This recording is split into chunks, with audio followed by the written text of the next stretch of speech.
Good afternoon. My name is John Klimes, and this is my presentation of safe to nurse-patient ratios.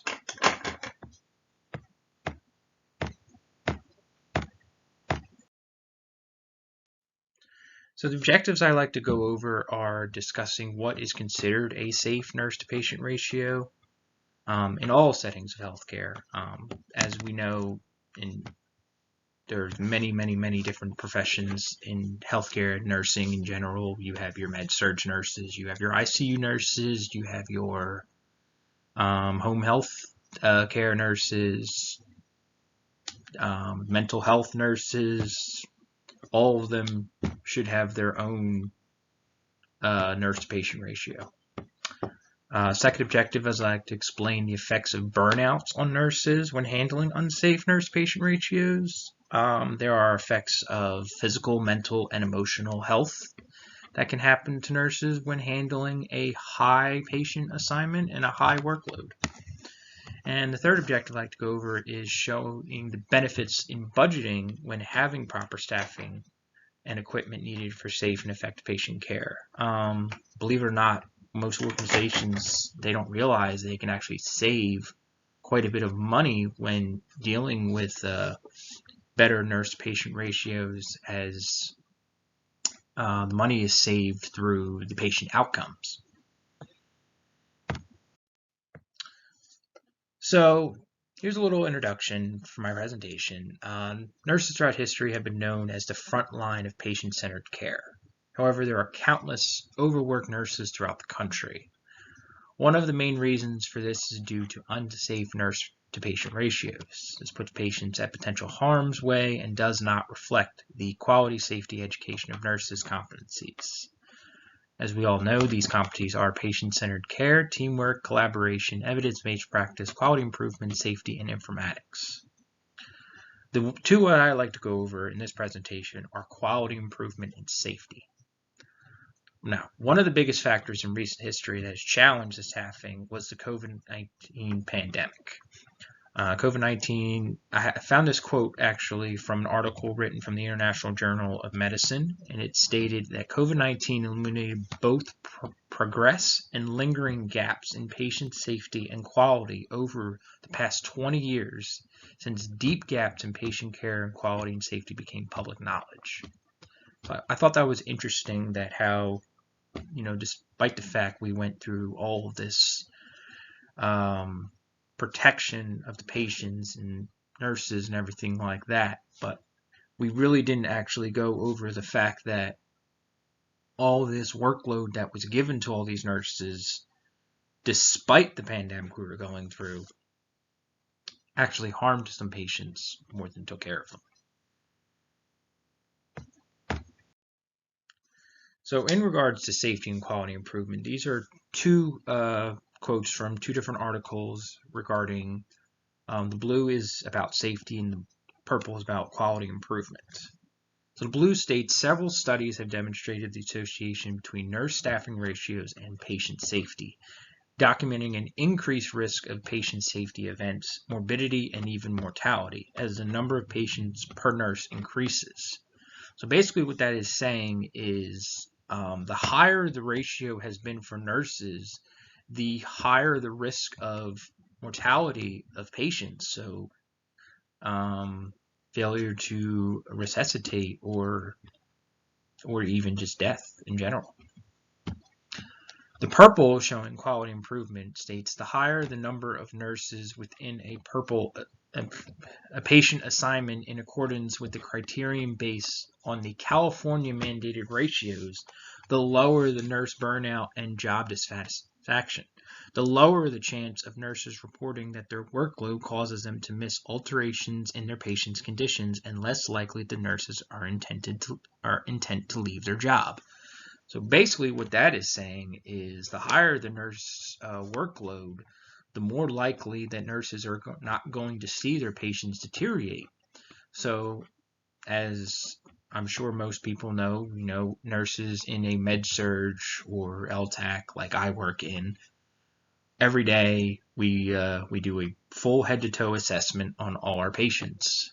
Now, if you're given a 4-patient assignment, great. You can divide it up nicely to get your head-to-toe assessments, see anything that needs to happen, and be able to treat it right away. However, if you are given like a 6-patient assignment, depending on patient's conditions, you could be in a little bit of a rush because you have to get these assessments done, and then you have to all of a sudden it hits 9 or 10 o'clock and you have a med pass to do on all 6 of your patients. So therefore you could end up missing something critical because you're focused on having to give out medications. Just a food for thought. So this is a little picture I found about the quality, safety, education nurses. Shows all 6 of the competencies. So what are nurse-to-patient ratios? So each profession in nursing has suggested arrangement of how many patients one nurse can have at a time. So like I was saying about your med-surg nurses, your critical care nurses, ICU, ER, mental health, all different types. They should have their own set rules of nurse-to-patient ratios. Now, according to the National Nurses United, which is where this picture came from, there's currently no federal mandates that regulate the number of patients registered nurses can care for simultaneously. So this picture here shows their proposed federal RN to patient safe staffing ratios. You see the top shows operating room trauma patient in ER has 1:1. As you go down the list, you see the numbers increase more and more. But what I thought was, again, very interesting was how it has med-surg as 1:4. As I was saying earlier in the presentation, when you have a smaller number of patients to take care of, you have a better chance of being able to see any deteriorations or anything critical, and you're not worried about, oh, well, I have to do this med pass, or oh, I have to complete all this documentation on all of my patients. You can focus on the patient care, which I think is the most important out of everything.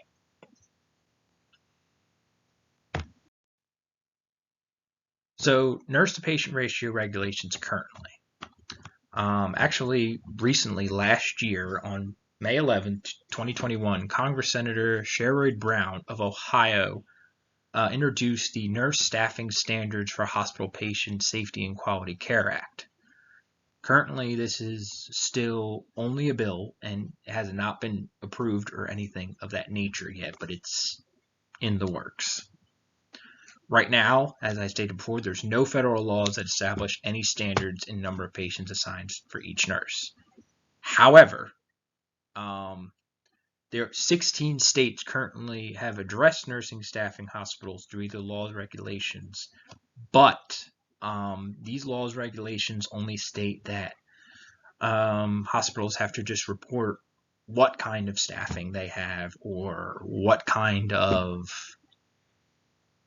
population they take care of.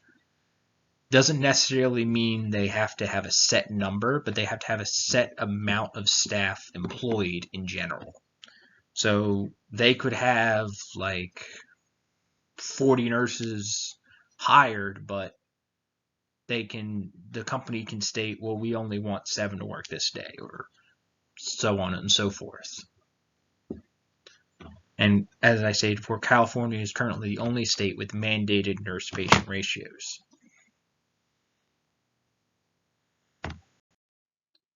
So here is the California nurse-to-patient ratio law here.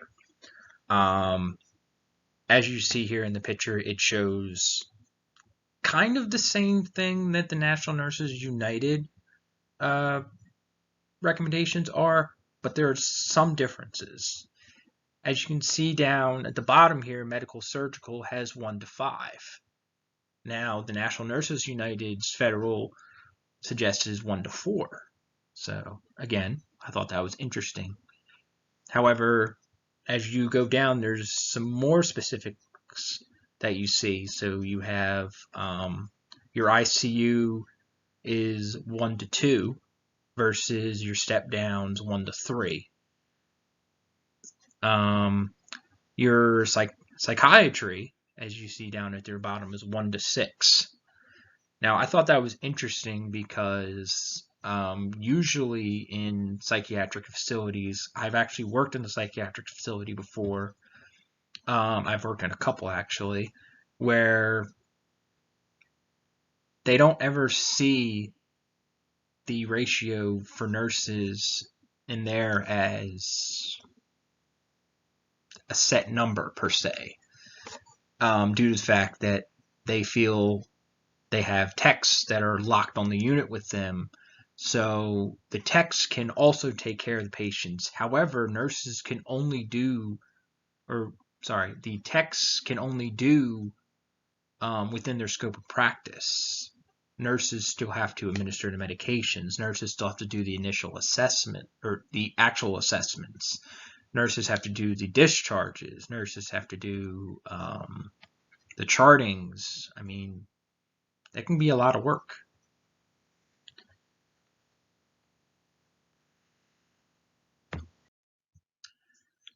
So here's the effects after the law passing in California, which I thought was very interesting. So this is a little bit of an older study, but there's not a whole lot of studies done yet recently due to obviously the COVID-19 pandemic and everything. But 2010 research study of California, Pennsylvania, and New Jersey was done to show the effects of smaller nurse-to-patient staffing regarding better patient outcomes. Surveys of 22,336 hospital staffs across all 3 states, as well as each of the patient discharge databases of all hospitals were used in this study. Comparison for all 3 states included patient mortality and failure to rescue. Research showed that California are associated with lower mortality and nurse outcomes predictive of better nurse retention in California and other states where they occur. So basically what that is saying is, as I explained before, the lower the nurse-to-patient ratio, the lower the chances of mortality of your patients, and better patient care is given, which also makes nurses feel good about their job and they want to stay in their organization, because this is how burnout occurs, is when nurses are overworked.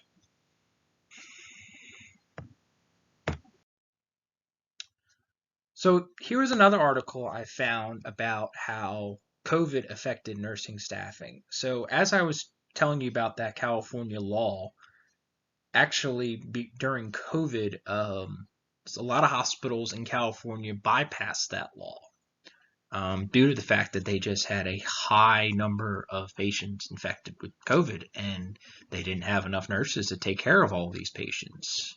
That's why you've heard the stories of patients being out in the waiting rooms for hours and hours on end because they just did not have the staff to take care of the nurses. So this article is written by Modern Medicine, talks about how this California nurse, Narissa Black, she was a registered nurse on telemetry cardiac floor and was given a 6-patient assignment with all 6 of them being COVID positive.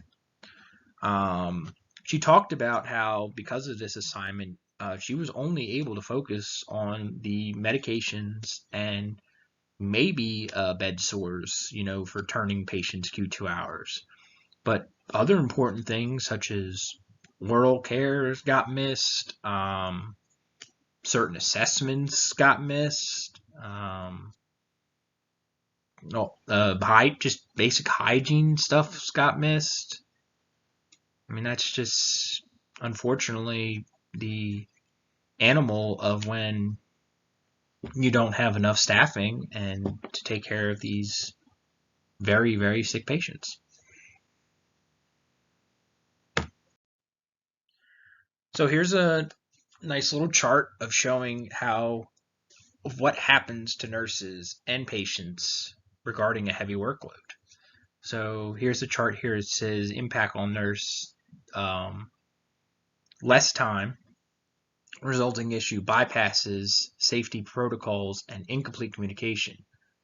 So if there's less time for the nurses to complete their job, they bypass safety protocols, incomplete communication, and the impact on the patient, lapse of continuity in treatment. So basically, things get missed. Less attention to details, more stress, more shortcuts, and then all these happen in result of because the nurse gets less time and more stress and more shortcuts. All of these occur in the process. So mistakes and brain strain. This is the thing about regarding mental health, regarding nurses that are overworked. They become very stressed and can become very tired. And when nurses tired at their job, they tend to forget things, or they tend to not see things that are going on regarding patient care.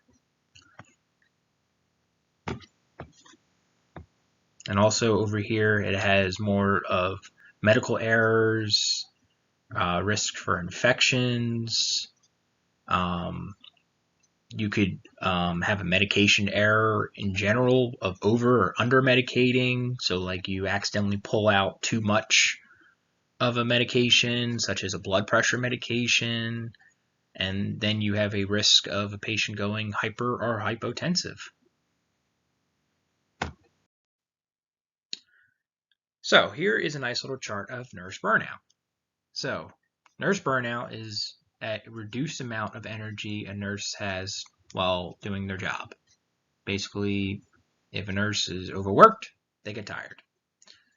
So here are the factors for nurse burnout: excessive workloads, insufficient resources. So that includes equipment, because the companies are funding for more just equipment instead of staff. So it doesn't work out that way. Insufficient staffing. So all of these correlate to mandatory overtime. Mandatory overtime correlates to longer hours. Longer hours correlate to lack of taking breaks. And all of that correlates to sleep deprivation. So nurses are tired. Nurses can't do their job efficiently.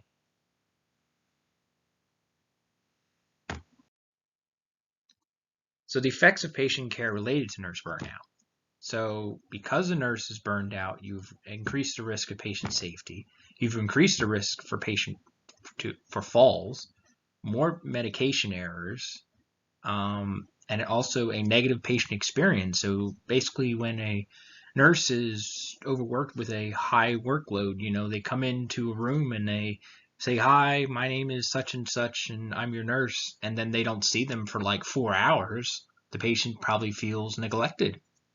And that's not on purpose. It's due to the fact of there's a high workload, things get missed.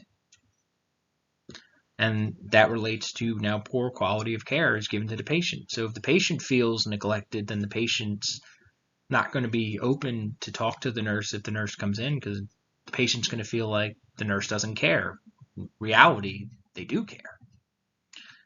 And here's another quote here of the study saying when a nurse is burned out, it affects both physical as well as mental health, but also leads to loss of motivation for work and indifference towards patients, causing more patient safety incidents such as falls, medication errors, which adversely affect patient safety management activities. So here are some benefits for proper staffing. When a nurses are burned out, it can lead to increased turnover in your organization. Now, here was a study done from Nursing Solutions Incorporated. The average cost of turnover for a staff RN is $46,100, with the range averaging at $33,900 to $58,300. Now, that's not stating, New Jersey.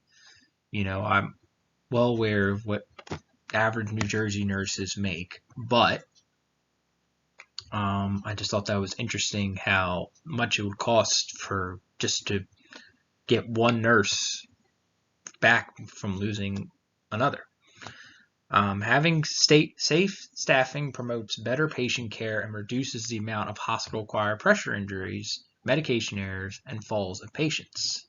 So when you have more staff, such as not only just nurses, but also techs, you can prevent things like pressure injuries. You can be able to do the Q2 turn hours, Q2 turns for your patients, so you don't have pressure injuries, because that's how pressure injuries occur from laying in bed for too long and not having any movements. Short staffing increases patient risks of death between 4 and 6%. This risk is higher within the first 5 days of admission. So again, say you have a nurse who gets a 6-patient assignment and then they're told, oh, you have an admission coming in as well. So they have 6 patients to take care of plus an admission. Now, the admission is obviously supposed to be the main focus, but what if something happens regarding their other 6 patients that they have to get to? Then that new patient, who you don't know anything about, you don't know their condition or anything like that, you have a higher chances of something going on, something going wrong. And over here is a nice little table that shows the percentages through the past, from 2016 to 2020, of how the turnovers have happened. So you have all employees at organizations at 16.2% turnover, but notice how RNs are just most of that. 14.6% out of all those had turnovers. And as you see throughout the years, it's gotten bigger and bigger and bigger. Just something to think about. So here are the financial benefits of actually having better nurse-patient ratios. Now, this was a study done in Australia. They calculated of hiring 167 more nurses to reduce each workload by one nurse would cost $18,295,000,000 in Australian, which correlates to $11,644,225.60. This is across the first 2 years and across 27 hospitals.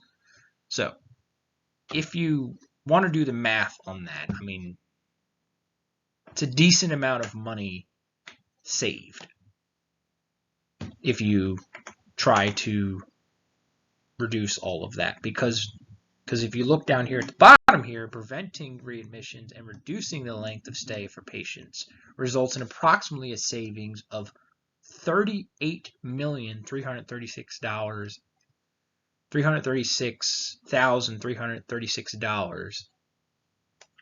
So again, so it would cost them $11 million in 27 hospitals. Now again, obviously each hospital is not paying $11 million, so you divide that by how much hospitals you have, save a pretty decent amount of money there. So really, money doesn't seem to be the issue. It seems to be more, why don't they want to do it?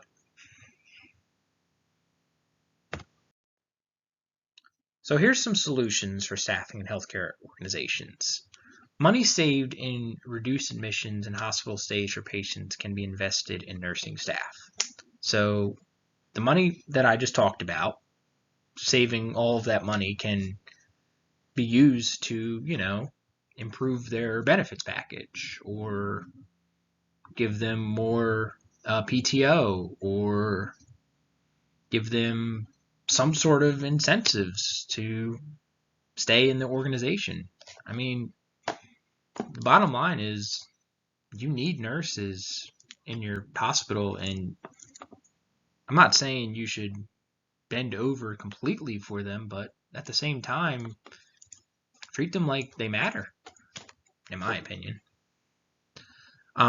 Presenting flexible scheduling, so nurses have lives outside of organizations, and to be able to spend time with their families, that can help a nurse not feel overworked. They can have time to decompress, or they can have time to do certain tasks that need to be done outside of work for themselves. And also have opportunities for development. So, give them an opportunity to move up in the chains, or have new supervisor positions available. So, we go back to our last lessons about organizational structures. Give some more power and authority to certain nurses who feel they're worth it. And then finally, the last thing and the most important thing, offer competitive wages for all nurses, all nursing staff. Give them what they should deserve to take care of the acuity that they're taking care of. This last slide here is just some organizations that I found that you can support to help with these nurse to staff patient ratios. So you have the Academy of Medical Surgical Nurses. If you are a med-surg nurse, I highly suggest looking into them. The other one down there at the bottom, National Nurses United, they've been fighting for these nurse-to-patient ratios for years and years. And the last organization, Nurse Advocacy Association. Again, there are plenty of other professions of nurses organizations that you can look into, depending on what your scope of practice is. I'd highly advise you try and reach out as much as you can. So in conclusion, nurse-to-patient ratios continue to be a struggle for both on a management point of view as well as nurses. Nurses must continue to advocate for not only themselves but for their patients as well when involved in unsafe scenario. This can include high workloads with different types of acuity. As a nurse manager, it's important you understand your nursing staff and patient needs. Studies show how lower nurse-to-patient ratios improve patient outcomes and employment satisfaction. It reduces areas such as nurse turnover, medication errors, patient injury, and patient mortality. These are all of my references that I've used.